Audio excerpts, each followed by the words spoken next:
I'm Errol McKeller MBE.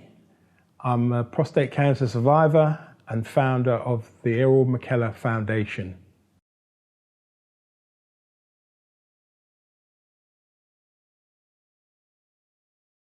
I was out of work for 6 months.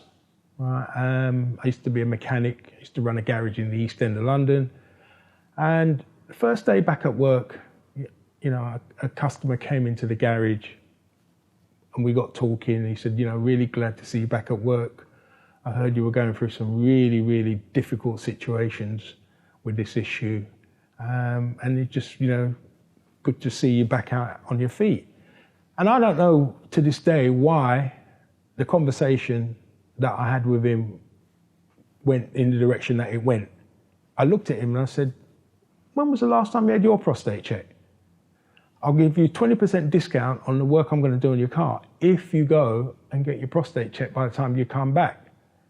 Well, I have to tell you, I clearly didn't think this one through, because 2 weeks later when he came back, he was waving a bit of paper in his hand. He said, I took your advice. And I remember looking at him, I remember looking up there, and I thought, God, this has just cost me 200 quid, right? And he obviously saw the look in my face and he said, don't worry about the money. And I looked up there again and I said, thank you, God. And he said, but I think you better read this letter.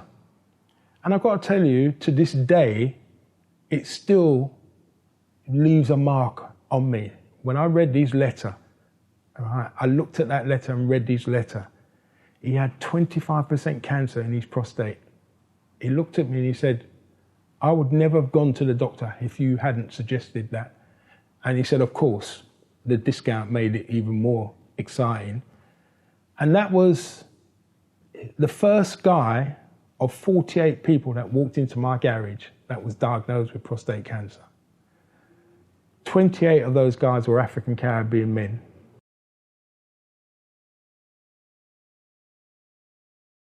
The Errol McKeller Foundation was formed in 2018.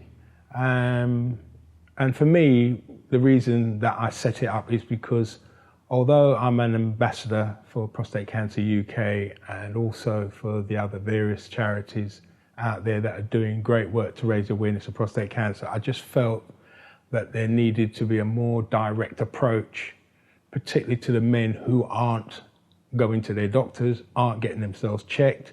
More importantly, I felt it was a need to raise the much needed awareness of prostate cancer, because I felt the conversation wasn't spoken about enough.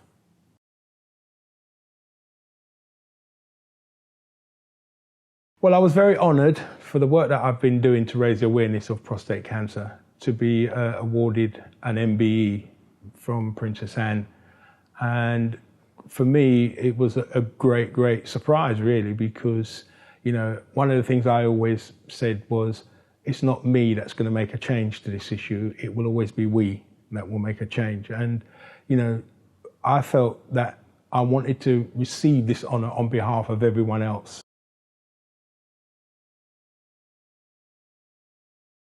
So my journey with prostate cancer started at the end of 2010, when my wife Sharon was complaining about my snoring. And I have to make a point before I say anything else. Snoring has got nothing to do with prostate cancer. But the reason why I always tell the story is because what I've learnt in the journey since being diagnosed is that a lot of times we find out about this diagnosis purely by accident. And I turned to Sharon and I said, look, if this snoring bothers you that much, you make an appointment with the doctor and I'll go.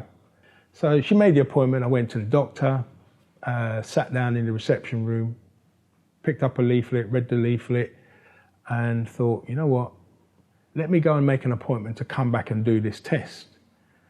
When I got to the reception, the young lady said, Mr. McKeller, you don't need to make an appointment. This is a simple blood test. It takes less than 10 minutes. And I have to be honest, I didn't ever at any point think that 10 minutes was going to change the rest of my life. So I did the blood tests. I even remember still sitting there waiting to see the doctor about the snoring, which I did eventually. And I remember the evening when I was sitting at home and, my wife was cooking dinner at the time, and I just turned to her and I said to her, while I was waiting to see the doctor about the snoring, I did a test for prostate cancer. A week after that, I got called to do another blood test. Did the blood test, didn't think anything of it. A week after that second blood test, I got called in to do a biopsy. So I had the biopsy a week, maybe a couple of weeks after that, I got the call to come in and have a scan. Straight after the scan, they called me and my wife in, sat us both down. They said, "Mr. McKeller, I'm afraid to tell you your prostate is covered in cancer." Well, I got up and I walked out of the room because I think the whole conversation just went right over my head. And I remember coming out of the building, going into my car, sitting in my car, and I think the word cancer actually hit me then, and I'm not ashamed to say I just burst into tears, and I felt lost, I felt helpless, I felt out of control. I wasn't sure what to do next. All I know is that I felt that this is the end, because usually I'd have a plan to do something, but I didn't have a plan when they told me that this was the problem. So we went back in. I said, "Doctor, what do I need to do to deal with this problem?" He said, "Mr. McKeller, if we don't remove your prostate, you could be dead in 6 months." So then it gets really serious, because now the reality is kicking in. So I looked at him and I said, "Doctor, if that's what I have to do, right, to stay alive, I'll have the operation." And he said, "Look, there will be some issues that you'll have to deal with. There'll be some side effects that you're going to have to come to terms with." I said, "Doctor, as I've said, if I've got a chance of staying alive, I'll take that."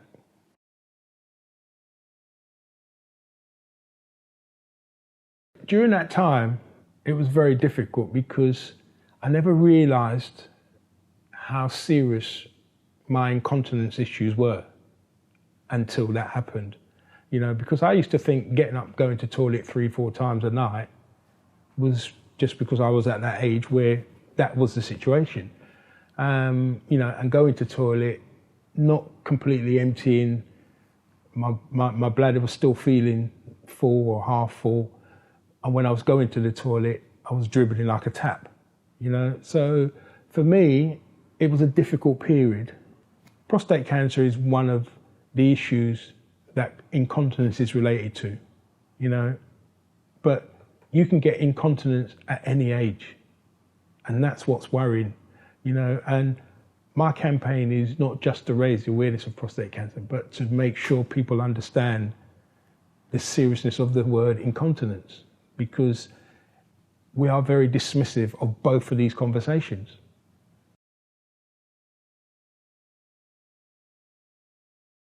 When I was diagnosed with prostate cancer, what it actually opened my eyes to was the issues I was having with incontinence. And, after my operation, I had to wear a catheter for 4 weeks. And although it was difficult, it was very important for me to have that, because it gave me a better understanding of my incontinence issues.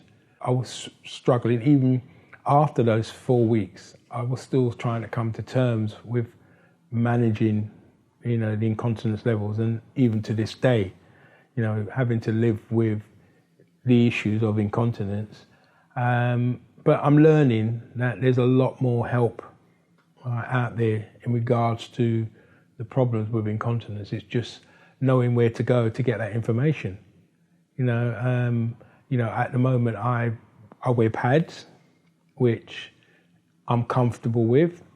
On a good day, I may get away with just wearing 2 pads. On a bad day, I could probably end up wearing 4 pads for the day.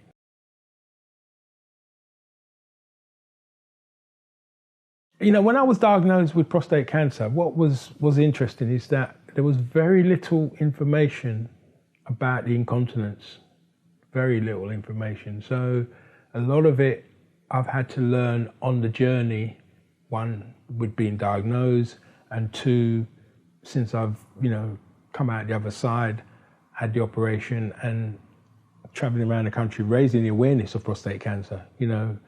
In turn, I've had to also include the word incontinence in those conversations because unfortunately they go hand in hand.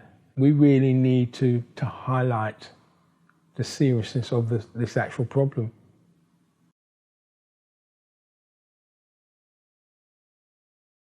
It's interesting because when I was given I came out of hospital with the catheter, right? The best advice and probably the wisest advice that I was given was from my wife, and it was about trying to make sure that you keep yourself clean. And you don't kind of realize how difficult it is until you're actually wearing one of these catheters, and how you keep yourself clean. It's very, very important because with all these things, urinary infection is a big problem, and it can be caught very, very easily.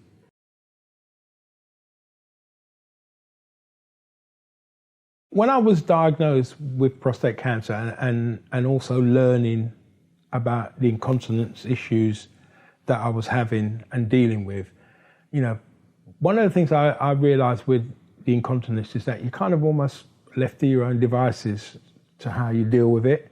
But if you've got a fantastic support network, which I am very fortunate to have, then it doesn't play so much on your mental side as it could do, because the physical side, it's something you've got to deal with, but it's the mental issue, right? That's the challenge. My experience of this bag was, first of all, it was coming to terms with it.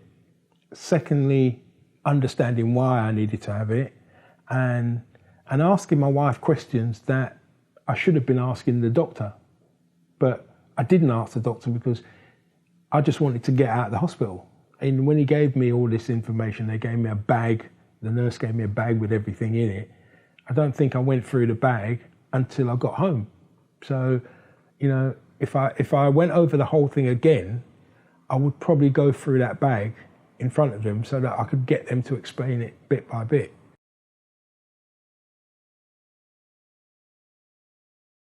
Living with the issues of being diagnosed with prostate cancer, being a survivor of it, raising the awareness, I get great satisfaction in talking to people about it because the way I look at it is that I'm alive, so I'm not going to stop talking now because I just feel that I've been given a second chance to go out and raise the issue of the cancer issue relating to prostate cancer, and also to get to talk to people, particularly men, about how we come together and deal with the word incontinence, and not make it a taboo conversation that we don't have. I mean, one of the enjoyments I have is, I used to do a lot of football coaching, and people actually know me more for football coaching than they do for my prostate cancer awareness campaign. I've spent nearly 50 years of my life in and around football, so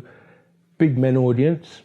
So again, the two things that I'm really promoting, I'm always going to be in conversation with guys particularly about it.